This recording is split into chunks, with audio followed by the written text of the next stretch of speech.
नमस्कार, निषेधाज्ञा कहिलेसम्ममा स्वागत छ। म पुण्य प्रसाद धमला। हामी दिनभर जसो देशभरको कोरोना संक्रमितको अवस्था, उपचार सेवा कसरी अगाडि बढिरहेको छ र सङ्घ, प्रदेश र स्थानीय तह तीन तहका सरकारले संक्रमित नागरिकको उपचारमा के कस्ता भूमिका निर्वाह गरिरहेका छन् भन्ने बारेमा जानकारी गराउनेछौँ यो कार्यक्रम मार्फत। र विशेष गरी यति बेलासम्म पनि निषेधाज्ञा लगाएर कोरोनाको चेन ब्रेक गर्न सरकारले विभिन्न किसिमका प्रयत्न गरिरहँदा पनि अहिलेसम्म कोरोना संक्रमितको सङ्ख्या र मृत्युदर नियन्त्रणभन्दा बाहिर छ।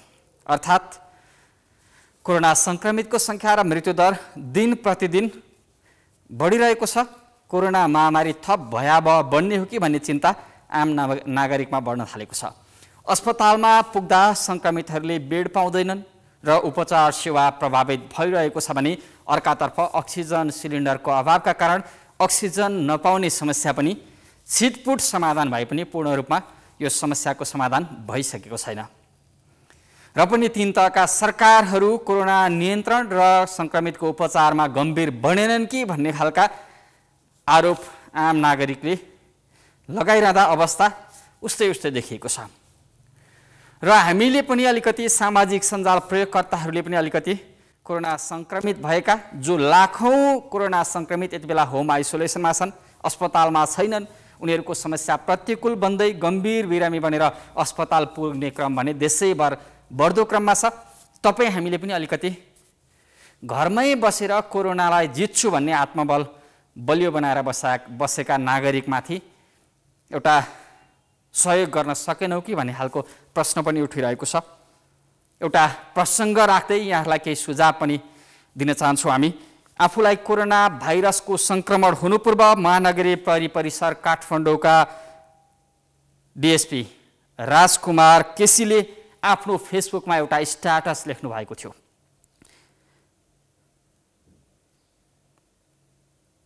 उहाँको स्ट्याटसमा लेखिएको थियो, कृपया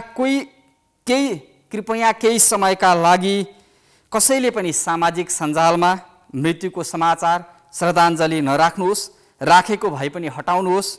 यसले बिरामीको परिवारमा नकारात्मक भाव पैदा गरी आत्मबल घटाउने काम गर्नेछ।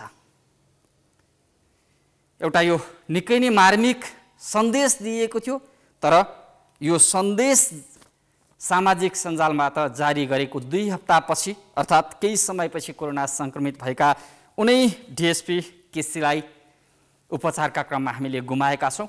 र यो सन्देशलाई उहाँले छोडेर जानुभएको भौतिक रूपमा हामी माझ नभए पनि उहाँले सामाजिक सञ्जाल मार्फत हरेक बिरामीको आत्मबल बढाउनका निम्ति भूमिका खेलौँ, हतोत्साहित नगराउँ, मृत्यु र श्रद्धाञ्जलीका शब्द जाल बुनेर अथवा भावनात्मक रूपमा कसैलाई त्यो सहयोग गरे जस्तो देखाएर आत्मबल कमजोर बनाउने काम नगरौँ। हामी सबैलाई यो अपिल गर्छौँ, किनकि आत्मबल नै हो अहिलेको सबैभन्दा ठुलो कुरा। किन हामीसँग खोप लगाउने प्रक्रिया अवरुद्ध छ, उपचारमा त्यस्तो खालको औषधि पत्ता लागिसकेको छैन कोरोना जित्नका निम्ति। यति बेला भनेको स्वास्थ्य सावधानी र आत्मबल बलियो बनाएर मात्रै कोरोनालाई जित्न सकिन्छ। यसमा हरेक नागरिकले सहयोग गरौँ। हामी पनि यो सबैलाई श्रद्धाञ्जलीका नाममा फोटो पोस्ट गरेर उहाँलाई गुमायौँ भन्ने नाममा लाखौं संक्रमित घरमा बसेर कोरोना जित्ने आत्मबल बढाइरहेको समयमा उहाँहरूप्रति अलिकति दुःख बढ्ने गरी, त्रास फैलिने गरी काम कसैले पनि नगरौँ, यो सार्वजनिक अपिल गर्छौँ। र सबैभन्दा पहिला सरकारले कोरोना महामारी रोकथामका निम्ति जुन भूमिका खेल्न सकिरहेको छैन, यो आलोचना स्वयं संक्रमित र उनीहरूका परिवारले लगाइरहेका छन्। स्थानीय तहले पनि तीन तहका सरकारबीच समन्वय भएन भनिरहेको छ। तर कोरोना महामारी रोक्नका निम्ति, नागरिकलाई बचाउनका निम्ति प्रभावकारी हुन्छ भनेर भनिएको खोप नै यति बेला नेपालमा अभाव छ, जसका कारण 72% नागरिकलाई निःशुल्क खोप लगाउँछु भनेको सरकारको अभियान नै अवरुद्ध भएको छ। आखिर खोप खरिदमा किन सरकार चुक्यो अनि केही सीमित कम्पनीलाई छानेर सरकारले किन खोप खरिदमा गोलमाल गरिरहेको छ? नागरिकको जीवन रक्षामा किन गम्भीर बनेन? यही बारे हामीले एउटा सामग्री तयार गरेका छौँ। सबैभन्दा पहिला यो देखाउँछौँ, हेर्नुहोस्। यति बेला हरेक नागरिकको मनमा दुईवटा प्रश्न खेलिरहेका छन्, तर उत्तर अनिश्चित जस्तै छ। एउटा कोरोना भाइरस कहिलेबाट हट्छ होला, अर्को कोरोना विरुद्धको खोप कहिले आउँछ र लगाउन पाइन्छ। पहिलो प्रश्नको उत्तर दिन विश्वभरका वैज्ञानिक, स्वास्थ्यकर्मीहरू र शासक प्रशासक असमर्थ भइरहेको बेला हामीले गर्ने आकलन फगतको अनुमान मात्रै ठहरिनेछ। तर केही सहज मानिएको दोस्रो प्रश्नको उत्तर दिन समेत हाम्रा शासक प्रशासक जिम्मेवार बनिरहेका छैनन्। कुल जनसङ्ख्याको 72% प्राथमिकता तोकेर कोरोना भाइरस विरुद्धको निशुल्क खोप लगाउने अभियान सुरु गरेको सरकार अहिले खोप ल्याउन सकिरहेको छैन।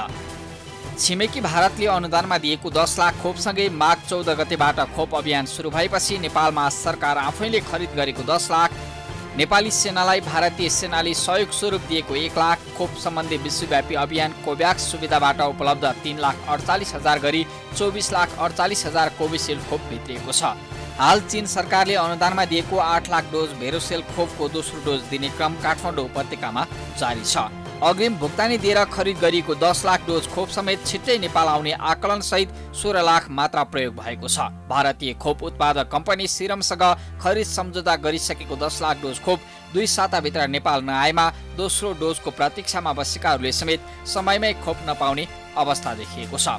भारतको प्रमुख खोप उत्पादक कम्पनी सिरम इन्स्टिच्युटले नै आफ्नो प्राथमिकता भारतीय नागरिकलाई खोप लगाउनु भएकोले यो वर्षको अन्त्यसम्ममा मात्र निर्यात गर्न सक्ने भन्दै विज्ञप्ति नै जारी गरेको छ।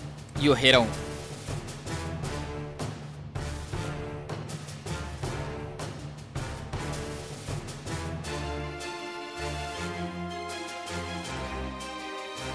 नेपालको खोप अभियान मूलतः भारतीय खोपमा निर्भर थियो। नेपाल सरकारले सिरमले उत्पादन गरेको अस्ट्राजेनेका कोभिसिल्ड भ्याक्सिन खरिदका लागि अग्रिम रकम भुक्तानी गरेर यसैमा निर्भर हुन खोज्दा समेत खोप अभियान प्रभावित भएको छ। खोप खरिदका लागि नेपालले भारत समक्ष कूटनीतिक पहल जारी राखे पनि तत्काल खोप आउने सम्भावना टरेको छ। यो सँगै नेपालले आफ्नो खोप अभियानलाई तीव्रता दिने हो भने भारतीय खोपको विकल्पमा तत्कालै खरिदको काम थाल्नुपर्ने हुन्छ। हुन त वैशाख 20 गते प्रधानमन्त्री केपी शर्मा ओलीले देशवासीका नाममा सम्बोधन गर्दै खोप ल्याउने प्रक्रिया अघि बढिसकेको जानकारी दिएका थिए। चीन, रुस लगायत खोप उत्पादक राष्ट्र तथा कोभ्याक्ससँग निरन्तर सम्पर्क र समन्वय गरी छिटो पर्याप्त खोप ल्याइसक्न नेपाल सरकार प्रयत्नशील रहेको भन्दै प्रधानमन्त्रीले जनतामाझ गरेको यो सार्वजनिक प्रतिबद्धता पनि एकपटक सुनौ। मित्र राष्ट्रहरूबाट सहायताका रूपमा प्राप्त खोपका अतिरिक्त नेपाल सरकारले आफै आवश्यक मात्रामा खोप खरिद प्रक्रिया सुरु गरिसकेको छ। चीन, रुस लगायत खोप उत्पादक राष्ट्र तथा कोभ्याक्ससँग निरन्तर सम्पर्क र समन्वय गरी छिटोभन्दा छिटो पर्याप्त मात्रामा खोप ल्याइसक्न नेपाल सरकार प्रयत्नशील छ। प्रधानमन्त्रीले भने जस्तो खोप ल्याउने हतारो र पहल सरकारी तहबाट अनि निजी क्षेत्रबाट समेत हुँदै भएन। नागरिकमा खोप छिट्टै आइहाल्ने आशा प्रधानमन्त्रीको अभिव्यक्तिले जगाए पनि 15 दिनपछि बल्ल सरकारले खोप खरिद प्रक्रिया अघि बढायो, त्यो पनि गुपचुप रूपमा। अग्रिम भुक्तानी दिएर समेत खोप ल्याउन नसकेको सरकार खोप ल्याउने असहज र झन्झटिलो जिम्मेवारी निजी कम्पनीलाई दिएर नागरिकलाई निशुल्क खोप लगाउने दायित्वबाट पन्छिएकोदेखि कमिसनको खेलसम्मका चर्चा चलिरहँदा यति बेला लोमस फर्मालाई रसियन स्पुत्निक भी खोप ल्याउने हुकुम, डिस्ट्रिब्युटर्सलाई सेरम इन्स्टिच्युटले उत्पादन गरेको कोभिसिल्ड र इमरान फर्मालाई भारतकै बायोटेकले उत्पादन गरेको कोभ्याक्सिन ल्याउने अनुमति दिएको छ। दुई ठूला खोप उत्पादक देशको बीचमा रहेको नेपाल कोरोना खोपमा कमिसनको खेलमा फस्दा र समयमै खरिद प्रक्रियाबारे चनाखो बन्न नसक्दा नागरिकले कोरोना विरुद्धको खोप नपाउने अवस्थाको नियति झेलिरहेको छ। खोप खरिदको जिम्मा पाएका निजी कम्पनीको अवस्था र उनीहरूको प्रक्रियामा छौँ, कोसिस गर्दैछौँ भन्ने जवाफले समेत तत्काल नेपालमा कोरोना विरुद्धको खोप आइहाल्ने सम्भावना टरेको छ। कुरालाई हामीले टेक्निकल ट्रान्सफर गर्ने कुरालाई हामीले ध्यान दिइरहेछौँ होइन, के गर्न सक्छौँ भनेर अब गभर्मेन्टले अप्रुभ गरेको छ। तर अब ठुलो राष्ट्रहरूले अब कति प्रायोरिटीमा राख्छन् नेपाललाई, हामीले पनि हाम्रो लेभलबाट पहल गरिरहेछौँ होइन। हामीलाई चाँडै भ्याक्सिन चाहिन्छ भन्ने कुरामा हामीले पहल गरिरहेछौँ, केही अपडेट हाल्दैन। कोभिसिल्ड र भेरोसेल दुवै जोड्दा नेपालमा हालसम्म 32,48,000 मात्रा खोप भित्रिएको छ। बाँकी जनसङ्ख्याका लागि खोप कहाँबाट र कसरी ल्याउने भन्नेमा सरकार नै रणभुल्लामा परेको छ। कोभ्याक्स अभियान मार्फत र अग्रिम भुक्तानी दिएको भारतीय खोप उत्पादक कम्पनीसँग समेत 10 लाख डोज खोप ल्याउन नसकेको सरकारले खोप नै नपाएका नागरिकलाई मात्रै नभएर पहिलो डोज लगाएका नागरिकलाई समेत निराश बनाएको छ। अहिले अस्पताल भर्ना भएका वा संक्रमण पुष्टि भएका मध्ये 80% नागरिक खोप नलगाएका र बाँकी 20% पहिलो डोज मात्रै खोप लगाएकाहरू छन्। कोरोना विरुद्धको दुवै डोज लगाएकाहरूमा संक्रमण पुष्टि भए तापनि गम्भीर अवस्थामा नपुगेको चिकित्सकहरूले बताउँदै आएका छन्। तर संवैधानिक निकायमा कार्यकर्ता भर्तीका लागि अध्यादेश ल्याउने सरकार सोही प्रक्रियाबाट कोरोना विरुद्धको खोप तत्काल ल्याएर नागरिकको जीवन रक्षामा गम्भीर बन्न सकेको छैन। बरु आफै खरिद गर्नबाट चुकेको सरकार निजी क्षेत्रलाई प्रतिस्पर्धी बनाएर सार्वजनिक रूपमा खरिदको प्रक्रिया अघि बढाउन समेत अग्रसर देखिएको छैन। सीमित निजी कम्पनी छानेर सुटुक्क खरिदको साँठगाँठ गरिएकै आरोप बढ्दै गर्दा सरकारको खरिद प्रक्रिया र फास्ट ट्र्याकमा खोप ल्याएर नागरिकको जीवन रक्षामा गरिएको व्यवस्थाले शङ्का गर्ने ठाउँ प्रशस्ति दिएको छ। कोरोना भाइरसको संक्रमणबाट जोगिने एकमात्र उपाय भनेको खोप नै हो भनेर विज्ञहरूले भनिरहेको बेला नेपालको ठूलो जनसङ्ख्या खोपबाट वञ्चित हुनु सरकारकै लागि लज्जाको विषय हो। खोपबारे अन्यल हुँदा पहिलो डोज लगाइसकेका ज्येष्ठ नागरिकहरूले दोस्रो डोज कहिले पाउने भन्ने निश्चित अझै भएको छैन।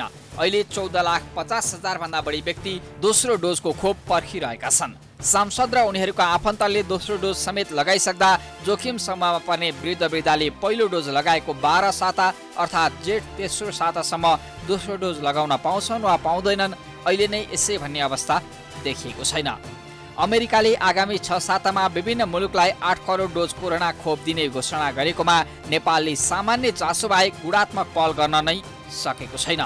बेजिङ स्थित नेपाली दूतावास मार्फत महेन्द्र बहादुर पाण्डेको टोलीले नै चीनसँग कोरोना महामारी नियन्त्रणका लागि खोप, अक्सिजन सिलिन्डर लगायत सहयोगको प्रस्ताव गरेको छ। उक्त टोलीले खोप उत्पादक सिनोफार्मका अधिकारीलाई नै भेटेर खोप सहयोग गर्न आग्रह गरे अनुसार चिनिया पक्षले 20 लाख डोज भेरोसेल खोप उपलब्ध गराउन सक्ने जानकारी दिएको छ। तर एक साता अघिदेखि नै दूतावासले परराष्ट्र मन्त्रालय मार्फत स्वास्थ्य मन्त्रालयमा पत्र पठाइसकेको भए पनि स्वास्थ्य मन्त्रालयले यसबारे कुनै निर्णय लिएको छैन। उल्टै खोप उत्पादन गर्ने कम्पनी र चिनिया अधिकारीहरू बेजिङ दूतावासको सम्पर्कमा रहिरहेको अवस्थामा स्वास्थ्य सेवा विभाग भने सिनोफार्मको ठेगाना पत्ता नलागेको बहाना बनाएर सहज रूपमा हुन सक्ने खोप खरिद प्रक्रियामा बेमतलब देखिएको छ।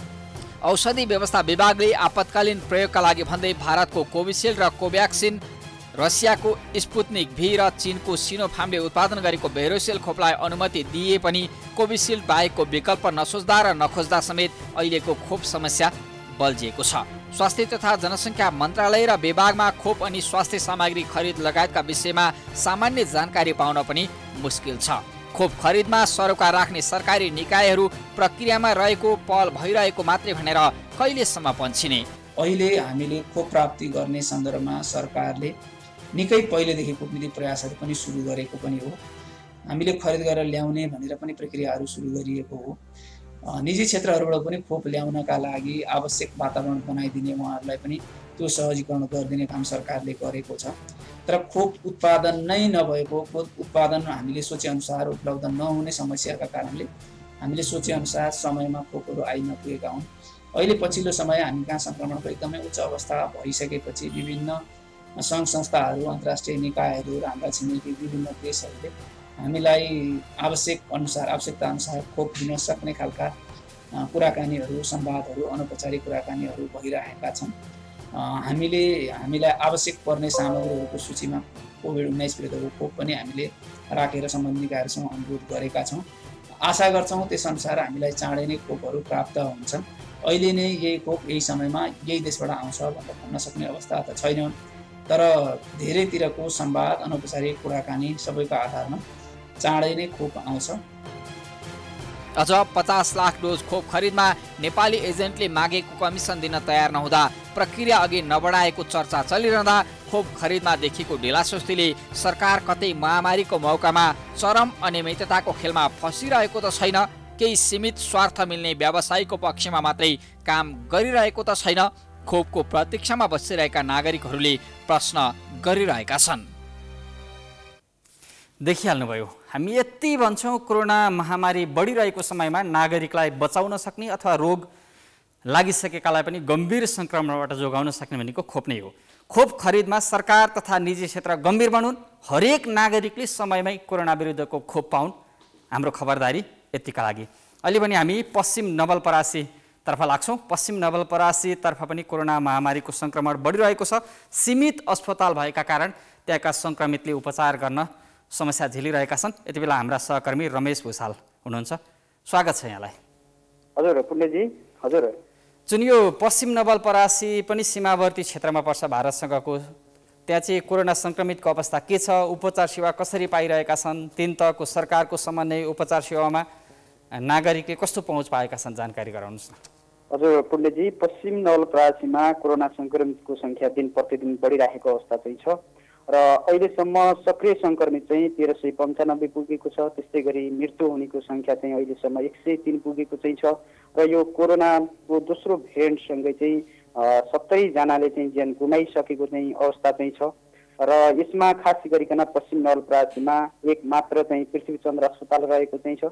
त्यहाँ पनि अहिलेसम्म एचडियू सेवा सञ्चालन हुन सकेको चाहिँ छैन र अहिले पछिल्लो समय मात्रै बजेट विनियोजन भएको भन्ने कुरा चाहिँ छ। त्यो पनि अहिले नै बिरामी हुने र पछिल्लो समयमा बजेट विनियोजन भएको कारण त्यसले खासै चाहिँ तात्पर्यता चाहिँ त्यसले पनि दिन चाहिँ सक्दैन र सँगसँगै चाहिँ अहिले बिरामीहरू यो पश्चिम नवलपरासीमा भइसकेको अवस्था, बढिसकेको अवस्था र यहाँ चाहिँ उपचार गर्नका लागि चाहिँ छिमेकी जिल्ला खास गरिकन रूपन्देहीको चाहिँ बुटवल र भैरवमा जानुपर्ने बाध्यता चाहिँ छ र यो सँगसँगै पनि पछिल्लो समयमा पालिकाहरूले केही अक्सिजनयुक्त चाहिँ आइसोलेसन बनाएको अवस्था चाहिँ छ र गम्भीर खालको बिरामी यहाँ उपचार हुन नसकेको अवस्था चाहिँ छ। जस्तै गम्भीर बिरामी चाहिँ चितवन, बुटोल लगायतका छिमेकी जिल्लाहरूमा लगेर त्यहाँका अस्पतालमा उपचार गराउने हो के? त्यहाँ पुग्दा बेड पाउने अवस्था छ के भन्छन् सङ्क्रमितका परिवारहरू चाहिँ? हजुर, एकदमै बेड नपाएको अवस्था चाहिँ छ र अहिले सङ्क्रमितको सङ्ख्या हाम्रो जिल्लामा जस्तै अन्य जिल्लामा पनि बढ्दै गइरहेको अवस्था चाहिँ छ। त्यसैलाई मध्यनजर गरेर अहिले पालिकाहरूले पनि केही मात्रामा अक्सिजन सहितको चाहिँ 2-3 दिन होल्ड गर्न सकिने खालको चाहिँ आइसोलेसनहरू बनाइरहेको अवस्था चाहिँ छ र यो बेडको चाहिँ समस्या छ पनि। जस्तै सीमावर्ती क्षेत्रमा चाहिँ के छ? जस्तै पश्चिम नवलपरासी भारतको सीमावर्ती क्षेत्रसँग पनि जोडिएको छ, त्यहाँबाट आवत जावत त्यसले बढाउन सक्ने जोखिम चाहिँ के छ सङ्क्रमण बढाउन सक्ने? पक्कै पनि यो पश्चिम नवलपरासीमा 27.5 किलोमिटर लामो चाहिँ जुन सीमा नाका चाहिँ छ, खुल्ला सिमाना चाहिँ छ, त्यसले चाहिँ एउटा सङ्क्रमण झन् जोखिम बढाइरहेको अवस्था चाहिँ छ। खास गरिकन सामान सस्तो पाइने भारततर्फ, त्यस कारणले पनि नेपाली भारततर्फ चाहिँ अलिकति यो सामान खरिद गर्नका लागि र आफन्त भेटघाट गर्ने जस्ता क्रियाकलापहरू पनि लुकी छिपीका कारणले गर्दा जोखिम बढेको चाहिँ हो र यसै विषयमा पनि पछिल्लो समयमा प्रशासनले अलिकति कडाइ गरिरहेको अवस्था चाहिँ छ र हिजो मात्रै त्यो भारततर्फ प्रवेश गर्न खोज्दाखेरि स्थानीय एक युवा को चाहिँ मृत्यु हुन पुगेको चाहिँ छ, जहाँ चाहिँ अलिकति स्थानीयले चाहिँ जुन आक्रमण गर्ने, प्रहरीलाई चाहिँ अत्याचार गर्ने कारणले गर्दाखेरि बाध्य भएर गोली चलाउन परेको भनिएको चाहिँ छ र त्यहाँ एकजना स्थानीय युवाको पनि मृत्यु भइरहेको अवस्था चाहिँ छ। यो चाहिँ अत्यन्तै जटिल बनेको अवस्था चाहिँ छ र यो पश्चिम नवलपरासीमा यो खुल्ला सिमाना एउटा चुनौतीकै विषय चाहिँ बनेको चाहिँ छ। हस्, यहाँलाई यो महत्त्वपूर्ण जानकारीको धन्यवाद। हामी विभिन्न जिल्लाबाट त्यहाँको उपचार सेवाको अवस्था के छ दिनभर जसो यहाँलाई अपडेट दिनेछौँ र विशेष गरी हामी विडम्बनापूर्ण अवस्थामा छौँ। सरकार भनिरहेको छ उपचार सेवा प्रभावित भएको छैन, हरेक नागरिकलाई सहज उपचार सेवा दिने प्राथमिक दायित्व सरकारको छ भनिएको छ र अब आगामी बजेटमा पनि त्यही अनुसार सम्बोधन गरेर स्वास्थ्य पूर्वाधार, जनशक्ति र यो महामारी रोकथामका निम्ति विशेष भूमिका निर्वाह गर्ने सरकारले त्यो बजेट ल्याउने पनि आश्वासन बाँडिएको छ। तर विज्ञहरूले नेपालमा सरकारी दरबन्दीमा मात्रै 10,000 चिकित्सक र 50,000 नर्स पुर्याउन सुझाव दिएका थिए बारम्बार, तर सरकारले यो सुझावलाई सिरोपर गर्दै गरेन र एउटा चिकित्सकले दैनिक 30 जनाभन्दा बढी बिरामी हेर्नु उपयुक्त मानिन्न भन्ने खालको जुन व्यवस्था भए पनि हाम्रोमा 150 जना बिरामी एउटा चिकित्सकले हेर्नुपर्ने बाध्यात्मक अवस्था छ। अझ विश्व स्वास्थ्य सङ्गठनले त 1000 जनसङ्ख्यामा कम्तीमा 1 जना चिकित्सक हुनुपर्छ, त्यो दरबन्दी हुनुपर्छ भनेको छ।